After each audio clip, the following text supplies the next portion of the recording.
जी dear students, उम्मीद करता हूँ कि आप सब लोग खैरियत से होंगे।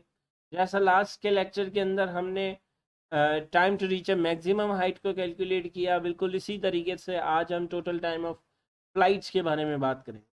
जैसे आपने देखा कि टोटल टाइम ऑफ फ्लाइट्स को यहाँ पर हम टी प्राइम के साथ, कैपिटल टी प्राइम के साथ रिप्रेजेंट कर रहे हैं। बिकॉज के लास्ट टाइम हमने जब time to reach a maximum height की इक्वेशन की तो उसने कैपिटल टी के साथ रिप्रेजेंट किया। ठीक है, अब टोटल टाइम ऑफ फ्लाइट होता क्या है? Total time of flight take off से लेकर लैंडिंग तक का जो टाइम होता है ड्यूरिंग द प्रोजेक्टाइल मोशन, उसे हम टोटल टाइम ऑफ फ्लाइट कहते हैं।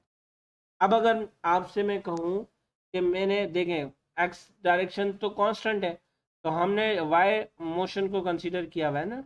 अगर मैं एक बॉल को ऊपर फेंक रहा हूँ, ठीक है, तो ये एक पॉइंट तक ऊपर गई एंड देन फिर नीचे आ रही है। क्लियर? तो लाजमी सी बात है कि जो टाइम इसे ऊपर जाने में लगा होगा वही टाइम नीचे आने में लगा होगा।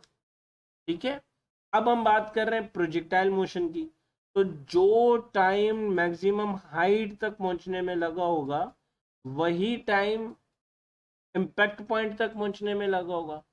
ठीक है ना? तो हमने यहाँ पर लिखा है कि the projectile takes a certain time to reach the highest point on its path. It takes exactly the same point to return to the ground. जितना मैक्सिमम हाइट तक जाने में उसको टाइम लगा है, उतना ही टाइम मैक्सिमम हाइट से ग्राउंड तक आने में लगेगा। ठीक है, तो हम जस्ट यहाँ पर लिख सकते हैं कि भाई जो hence the total time of flight, or in other words the total time for going up and coming down will be 2t। अब t क्या था? t is equal to V not Y upon g, जिसे हम लिख रहे थे V not sine theta upon जी।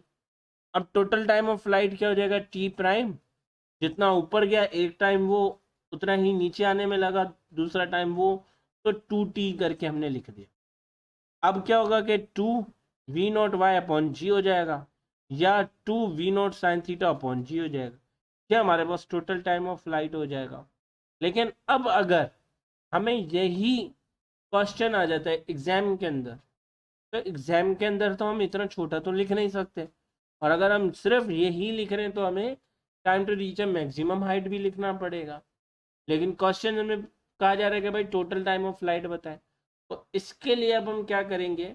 उसके लिए मैं आपको एक मेथड बताता हूँ जिससे हमने अल्टरनेट मेथड के तौर पर लिखा कि भाई as the body moves from initial point to final point, total distance along Y axis is zero. अगर यहाँ से ऑब्जेक्ट गया है ऊपर और फिर यहीं पर वापस आ गया तो वाई तो जीरो हो गया। ठीक है ना? अगर हम यहाँ पर कंसीडर कर रहे हैं कि ये एक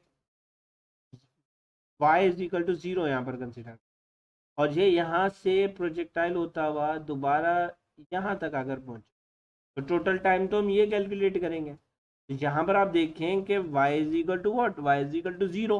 हम कह रहे हैं कि भाई टोटल डिस्टेंस जो y एक्सिस में है वो तो जीरो है।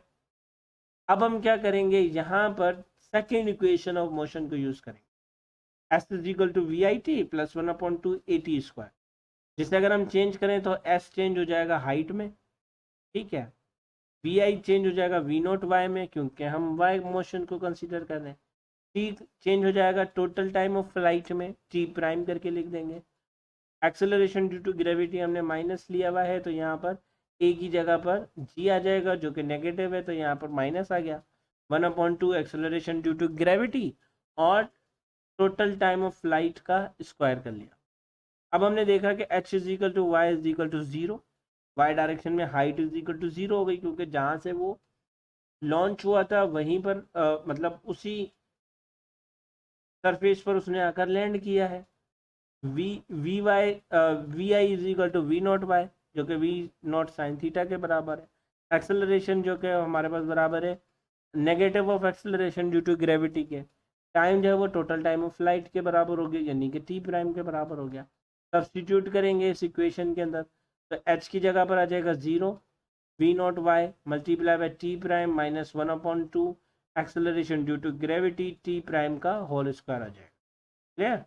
अब आप देखें कि 1/2 acceleration due to gravity T prime का स्क्वायर ये नेगेटिव है, हम इसे इज इक्वल टू के इस तरफ लेकर चले जाएंगे। जब हम इज इक्वल टू के इस तरफ लेकर जाएंगे तो ये नेगेटिव है, वहाँ जाकर पॉजिटिव हो जाएगा।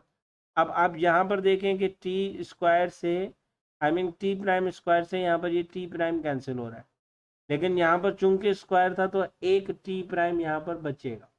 तो हमने इसको यूँ लिख दिया कि 1/2 G T prime is equal to V not Y. अब क्या हो जाएगा कि 2 यहाँ पर डिवाइड कर रहा है, इज इक्वल टू के इस तरफ आकर मल्टीप्लाई करें। ठीक है, तो ये हो जाएगा acceleration due to gravity T prime is equal to 2 v naught Y. अब एक्सेलरेशन ड्यू टू ग्रेविटी यहाँ पर मल्टीप्लाई कर रहा है, इज इक्वल टू के इस तरफ आकर डिवाइड करेगा। तो T prime is equal to 2 v naught Y upon acceleration due to gravity, जिसे हम 2 v naught sine theta upon T करके भी लिख सकते हैं। आप देखें कि यहाँ पर भी और यहाँ पर भी हमारे पास इक्वेशंस तो सेम आई, लेकिन ये जो अल्टरनेट मेथड है ये हम तब इस्तेमाल करते हैं जब हमारे पास एग्जाम्स में टोटल टाइम ऑफ फ्लाइट के बारे में पूछा जाता है। तो होप्स हो कि यहाँ तक आपको ये इक्वेशन भी बहुत अच्छे तरीके से समझ में आ गई होगी। अब हम नेक्स्ट लेक्चर के अंदर मैक्सिमम हाइट को डिस्कस करने जा रहे हैं। ठीक है, तब तक के लिए अल्लाह हाफिज़, थैंक यू सो मच।